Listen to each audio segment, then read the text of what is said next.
coulisses. Pourquoi? Parce qu'hier est sorti en salle le film Bernadette, consacré à Bernadette Chirac, la femme de l'ancien président Jacques Chirac. L'occasion pour nous de parler de la vie des femmes de...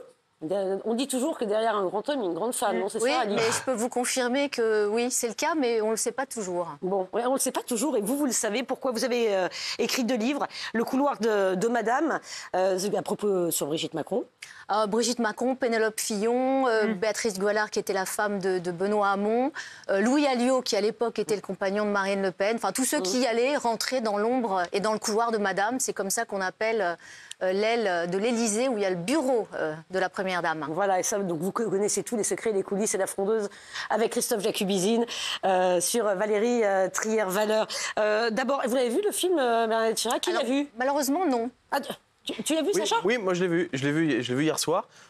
C'est un très bon film. Catherine Deneuve, on la voit pour la première fois dans un rôle un peu comique qui lui va très bien, je trouve. Et puis on voit le glow-up, si je peux me permettre cet anglicisme, de Bernadette Chirac, où elle passe d'une femme de l'ombre, une femme où on est dans un paysage politique un peu machiste, à une femme qui s'affirme et qui devient la star et qui permet même à Jacques Chirac d'être élu pour un quinquennat, le premier, après en 2002. Alors, ce qui nous amusait beaucoup, et vous allez nous le raconter, Alix, Bernadette Chirac, c'est quelqu'un de très particulier, qui n'a pas la langue dans sa poche. Oui. Et qui savait tacler la personne qui se trouvait en face d'elle. Ah oui, c'était une... Elle était... Oui, bon, enfin, je parle de cette époque à l'Élysée. C'est un personnage qui est extrêmement rêche, qui peut être extrêmement désagréable, mais qui a un côté aussi extrêmement... Jérôme, acquiesce, vous en avez fait des frais? Qui peut être drôle, c'est-à-dire qu'elle a beaucoup d'humour. Oui. Alors, pas moi personnellement, mais j'ai une petite anecdote d'un ancien chauffeur de Jacques Chirac. C'était à l'époque où il habitait quai Voltaire. C'était l'hiver, il y avait son chauffeur et quelques gardes du corps qui attendaient en bas. Et là, Jacques Chirac, plutôt dans la bonhomie qu'on lui connaît, propose qu'on amène des cafés aux chauffeurs et gardes du corps. Et là, il y a Bernadette qui dit « Ah non, on n'apporte pas le café, c'est pas nous de leur apporter le café. » Ah ouais, des anecdotes comme ça, quoi. Ah ouais, donc elle pouvait être rêche, effectivement. Ah oui, sympa. Mais il y a 2 temps quand même dans le personnage de Bernadette. Il y a la femme de l'ombre, celle qui est une tête bien pleine et bien faite, qui est à Sciences Po avec Jacques Chirac, qui lui fait ses fiches, qui l'aide et qui l'accompagne et qui accepte finalement d'être cette femme de l'ombre pendant toute une période, quand il est député, quand il est à la mairie de Paris, quand il arrive à l'Élysée. Et effectivement, quand elle arrive à l'Élysée, il est élu en 95 sur la fracture sociale. Et elle, c'est une aristocratique, c'est Bernadette Chaudron de Courcelles. Elle ne va pas du tout dans le décor. Et la première fois qu'elle se rend compte que ça va être compliqué pour elle, elle qui, par rapport aux autres premières dames, arrivait avec beaucoup de bonheur à l'Élysée, elle s'est rendue compte que ça allait être compliqué. C'est le 14 juillet 95. Il y a Jacques Pillan, qui à l'époque est le grand ordonnateur de la communication de Jacques Chirac, décide d'organiser un déjeuner avec des jeunes. Jacques Chirac, Madame Chirac et des jeunes. Et là, il dit non, il faut que Bernadette disparaisse de la photo parce que sinon, c'est papa, maman et les enfants, ça va pas du tout. Et à partir de là, elle rentre en enfer pendant un quinquennat. Ah oui. Alors moi, j'ai une anecdote à VSD. On voulait faire la une. C'est Philippe Labi qui dirigeait le service politique. La une avec Bernadette. Il voulait faire la une avec Bernadette, Claude et Jacques. Et Jacques dit, pourquoi Bernadette? Claude et moi, ça suffit. Et alors, Philippe, désespéré, dit à Bernadette Chirac, je suis désolée, mais je voudrais quand même que vous soyez sur la photo. Comment le convaincre? Elle dit non, vous inquiétez pas. Pour qu'il y ait une photo de famille, il faut qu'il y ait une famille. Ah bon? Et donc là, c'était terrible. Ah oui, c'était cash. Et c'est vrai qu'elle pouvait être très, très dure. Moi, je l'ai vue à France Télévisions, où elle détestait le patron de France Télévisions, qu'elle trouvait mal habillé et tout et tout. Et il est allé vers la voiture, elle le trouvait obséquieux en plus. Il allait vers la voiture pour lui rendre hommage. Il y avait un documentaire sur elle. Et elle dit démarrez. Et elle remonte la vitre à toute vitesse et il s'est coincé les doigts dans la glace de la voiture. C'est bien fait. Ah bon? Elle était rêche. Bien, moi. Elle avait des inimitiés et en politique également. C'est-à-dire qu'il y en avait un qu'elle ne pouvait pas supporter parce qu'elle avait du pif, Bernadette.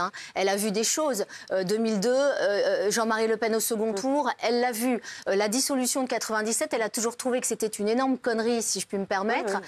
Et le soir de la victoire de la gauche et donc de cette dissolution totalement ratée, elle arrive, il y a une forme de fête qui est plutôt une veillée funéraire, elle arrive en disant « Il est où Néron ?» Néron étant Dominique de Villepin, qui était le grand ordonnateur, le grand cerveau derrière cette dissolution. Alors ça, c'est pour Bernadette Chirac. Mais aujourd'hui, par exemple, Brigitte Macron.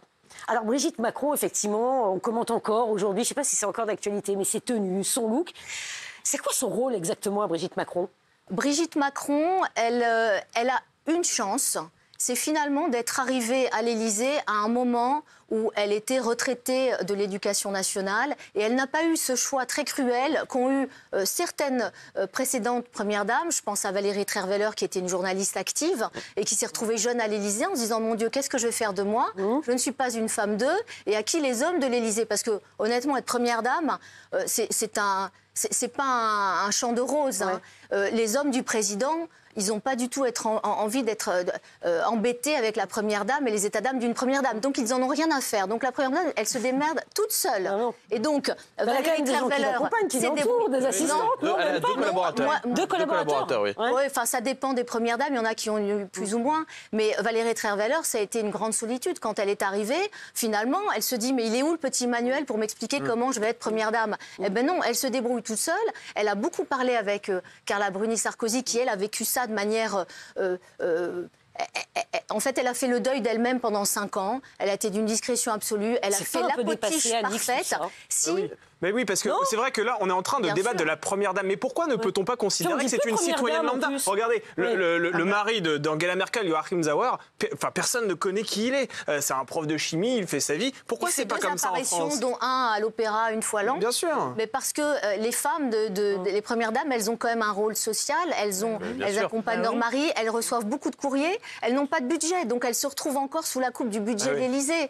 Il n'y a pas de statut juridique à la première dame. Donc elles ont un rôle impossible. Et pour revenir à Brigitte Macron, elle a de la chance, sa vie professionnelle était derrière elle, elle a accompagné Emmanuel Macron et elle arrive à finalement endosser ce rôle qui est un rôle ingrat. Ouais, Sacha. Et c'est là où je trouve Brigitte Macron, qui est un peu la succession de Bernadette Chirac, parce qu'au-delà d'avoir repris les pièges jaunes, parce que c'est vrai que Bernadette était aussi aimée pour ça, pour les opérations sociales, Brigitte Macron a repris un peu ce rôle-là, et puis elle a une influence politique. Si Carla Bruni était un peu dans la discrétion, Brigitte Macron, elle a quand même une influence politique. Par exemple, on sait que pour le recrutement de Jean-Michel Blanquer, ancien ministre de l'Éducation nationale, c'est elle qui l'a conseillé au président. Donc elle a quand même une influence, ce qu'avait aussi Bernadette Chirac. Je ne sais pas si vous vous rappelez de cette scène où il y a Jacques Chirac qui drague une conseillère régionale, Bernadette Chirac qui se retourne et qui dit « Tu veux, toi ?» Donc au-delà d'avoir de la poigne, ce sont aussi des femmes qui ont de l'influence. Oui, à ce sujet d'ailleurs, Bernadette Chirac était tout à fait consciente des les frivolités, ou les pas de côté de son mari. Justement, comment elle passe du premier mandat au deuxième mandat, c'est un livre qui a été pour elle une catharsis qu'elle écrit et qui s'appelle Conversation avec Patrick de Carolis. Et là, elles font l'armure. Et là, elle explique ses souffrances, ses aspirations, ses envies. Effectivement, son mari qui l'a trompée allègrement, comment elle a pris sur elle, comment elle s'est endurcie. Et là, ça devient une superstar, Bernadette. Et elle est faiseuse de roi à un moment, parce que même dans les meetings de l'UMP, le deuxième mandat, elle est hyper populaire. Et donc, elle soutient avoir Bernadette dans une salle, c'est très important. Et elle a un coup de cœur formidable pour Nicolas Sarkozy. Elle digère la cassure Balladur-Chirac, et elle est la seule à effectivement après se dire Nicolas Sarkozy, ça va être lui, et elle le défendra bec et ongle tout le temps. Et Sarkozy était le premier président à pipoliser un peu les premières dames, parce que quand il divorce de Cécilia au début de son mandat, quelques mois après, il est en conférence de presse, il fait avec Carla, c'est du sérieux. Très bien, très fort. En vrai, Carla Bruni, il est très fort, c'est ça. le couple Sarko et Carla Bruni, c'était la première fois où on pipolise un peu la première dame, et donc ça devient une star quand même. Mais Nicolas a dit récemment... Nicolas qui, Sarkozy? Pardon. Oui, excusez-nous, je ne sais pas si c'est un ami. Je pense finalement, en y réfléchissant bien, que Jacques Chirac avait plus besoin de Bernadette que Bernadette de Jacques. Oui, bien sûr. Oui, c'était quand même un pilier. Alors c'est vrai que c'est aussi une ascension hyper classique, mais c'est une femme qui a réussi finalement après à prendre le dessus et qui effectivement maîtrisait son mari et sans lui, il était rien. D'ailleurs, chaque fois qu'il était quelque part, il disait « oh, elle est où ?» Oui, Donc il appelait la tortue, la fameuse tortue qui avait toujours un mètre de retard. C'est sympa la tortue. Et elle a eu de sa femme, c'est charmant. Et ça. elle a eu sa petite revanche en 2017, présidentielle, Nicolas Sarkozy face à François Hollande. On sait que dans la famille Chirac, tout le monde déteste Nicolas Sarkozy parce que effectivement c'est le traître. Et elle dira allègrement à tout Paris que dans la famille tout le monde a voté pour François Hollande, mais qu'elle avait une procuration. Elle votait pour Jacques Chirac et elle disait sauf mon mari, mais qui ne le sait pas. Donc elle a voté pour Nicolas Sarkozy. Ah oui. Donc elle a envoyé des petites piques par derrière. Et peut-être un mot sur Valérie Trierweiler qui est arrivée un petit peu aussi dans des conditions un peu particulières. Elle a eu. On s'en souvient, c'était un peu compliqué. Et puis il y a eu l'épisode du scooter en plus. Ça a été très compliqué parce qu'en fait, contrairement à Nicolas Sarkozy qui a extrêmement protégé Cécilia en arrivant, déjà il l'a épousée immédiatement. Au bout de 5 mois, ils étaient ensemble à l'Élysée. C'était une manière aussi de la protéger. François Hollande n'a pas eu pas fait ce choix-là vis-à-vis de Valérie Trierweiler, qui s'est sentie effectivement très seule et qui n'a pas réussi, qui voulait faire quelque chose. Et d'ailleurs, moi, quand j'ai écrit le livre sur elle, elle avait l'intention de s'inscrire peut-être dans un truc un peu traditionnel, peut-être une fondation. Mais en même temps, elle avait 3 enfants.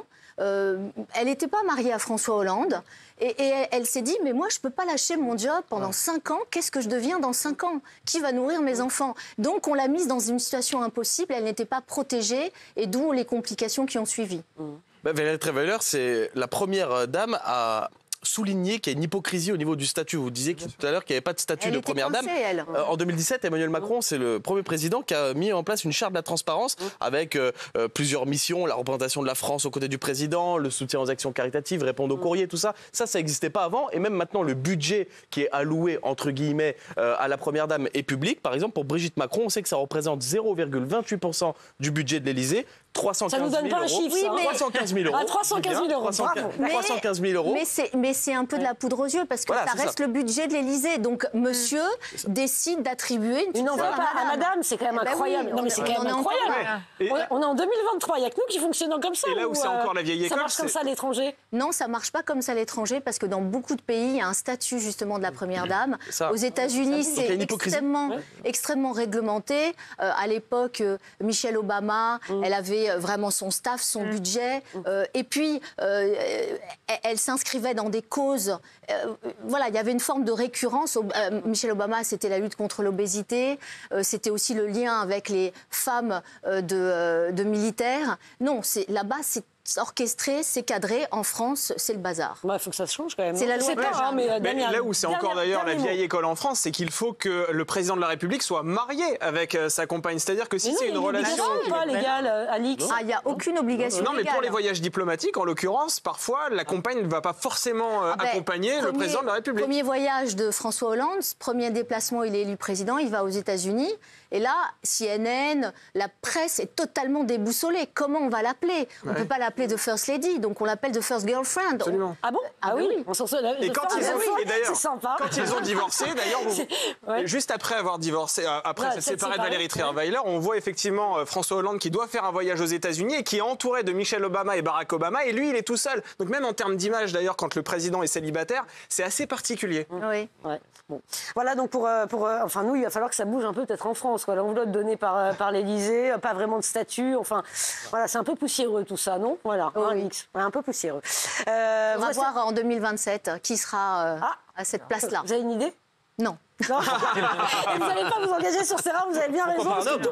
Pourquoi pas un homme? Oui, pourquoi pas un homme? Si une femme est élue président. Oui, c'est ça. Oui, exactement. Peut-être qu'il y aura un homme qui sera... Je ne sais pas qui c'est, cette homme. Pour l'instant, oui, on ne sait pas. En tout cas, ça ne se dessine pas, mais tout peut se passer dans les 6 derniers mois, on l'a déjà vu.